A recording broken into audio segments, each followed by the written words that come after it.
Hey guys, I'm Tim Schwalfenberg, and I put a couple builds together here. The first one is a Protoss Carrier from StarCraft, and so I built a number of ships over the years, and a lot of them tend to be, I don't know, hesitate to call them boilerplate ships, but there's a certain aesthetic to your normal ship that you see that's metallic and it's gray and it's paneled and stuff. And I wanted to build something different, so I saw a concept art for this ship, and it had all these curves in it, and I was like, well, it's going to be really really hard. So I took a look at it, I planned it out a little bit in my head, and went from there. I kind of shaped out the body first and these big curves on the outside, and there's a lot of tension under the bricks, but somehow it manages to hold together, and you got different curves coming into the body all over the place. But yeah, it was lots of fun to build. So when you start on a build like this, like you said, there's some crazy kind of techniques going on here as far as the tension and stuff with that all going on. Where do you first start building with this build? So I built a big Technic frame first, put it on some stands. It's usually my first step with building a ship. And then I roughed out this area here because you have a curve coming this way and a curve coming this way and then another curve coming this way. Right, and so I wanted to get that first. There was actually initially a really long Technic axle just holding these side things on before I had anything put together. Because I knew the curves were going to be hard. Body's easy after that, I guess. Yeah. So how did you decide on this color scheme? Did you just have a lot of parts in this color? Yeah, I did. There was a bunch of stuff on the pick-a-brick wall at the LEGO store that was in tan, which definitely helped.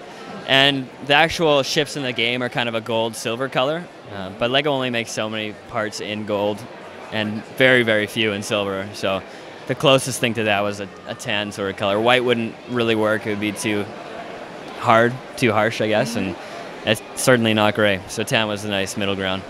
Yeah, perfect. And so you mentioned this is from a video game. As you were working on it, were you kind of looking at the screenshots from the game and things like that? Yeah, I was working off a large piece of concept art that was done for the game and kind of tried to follow the curves as best as I could. It's LEGO, so it's not perfect, of course. Yeah, and in the game, the ship actually shoots off a whole bunch of little tiny fighters. There's little interceptors at the bottom there, and those are the ones that actually do the attacking. So it's a carrier, and you shoot at all these little fighters that end up attacking all of your enemies on the map, I suppose.